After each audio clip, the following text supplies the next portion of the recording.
All right, Prentice, thanks very much. And as you just mentioned, there's a big COVID outbreak among the Bulls, pulling half the team's roster from the court right now. 10 players are in the league's health and safety protocol, and that has led the NBA to postpone the Bulls' next two games.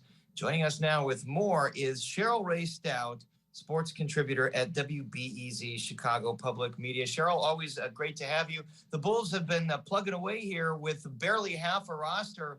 What led the NBA to finally pull the plug on the next two games? Well, I think they look at the fact is you had the 10th player today, and there's no more hardship players that the Bulls can pick up. They were only going to have 8 players available for tomorrow night. And so the concern is will you have another case tomorrow or more than one case tomorrow? And then the other factor that is really important to think about, the Thursday's game was going to be in Canada, in Toronto. And I think they were concerned that Canada would not allow the Bulls even come to Toronto. So I think they factored in, we could have more cases with the Bulls, but we also know that Canada may be a factor as far as a game not being able to be played there.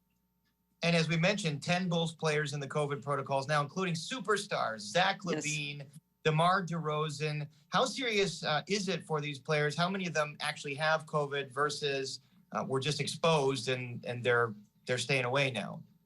Well, if you remember, Zach LaVine actually had COVID last season and was out 11 games. So what we're hearing is most of the players have mild symptoms or some that have no symptoms. So that's good. Now, Stacey King and Bill Wennington, they both got COVID too. And Stacey King had some severe issues last week. He had 103 temperature. He had some ups and downs with it. So they have had some issues. But as far as the players, I've heard little to none as far as bad symptoms.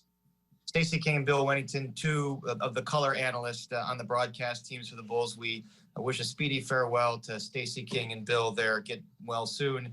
How did this happen? Because as I understand, Cheryl, mostly the Bulls are vaccinated and boosted.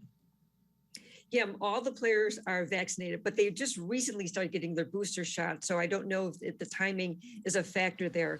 One thing is we know that they go onto a plane, and that's why I want to talk about the announcers too being part of that, is that they're now in a plane altogether, as opposed to last year, the announcers didn't travel, the players had to be, separated far apart.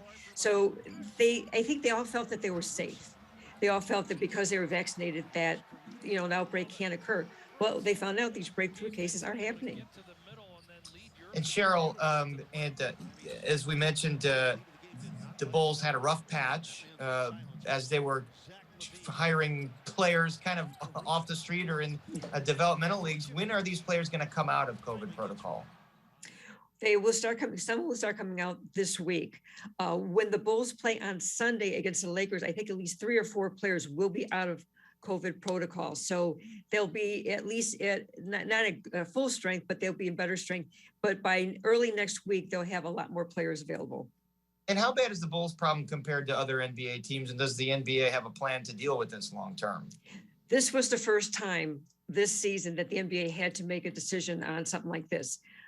There's other teams that had, like Charlotte had like 5 players, but the Bulls having 10, including one that they just had signed for the hardship case, that I think completely threw the NBA off. I don't think they had any idea that this could happen. And so they kind of are trying to figure out at this moment to figure out, okay, this is what we have. Now this is probably going to be the standard going forward as far as other teams go. And this is a speed bump here in an otherwise magical season the Bulls were having. Yeah. Amazing play from DeMar DeRozan, Zach LaVine. What is the ceiling for this team once all of this clears?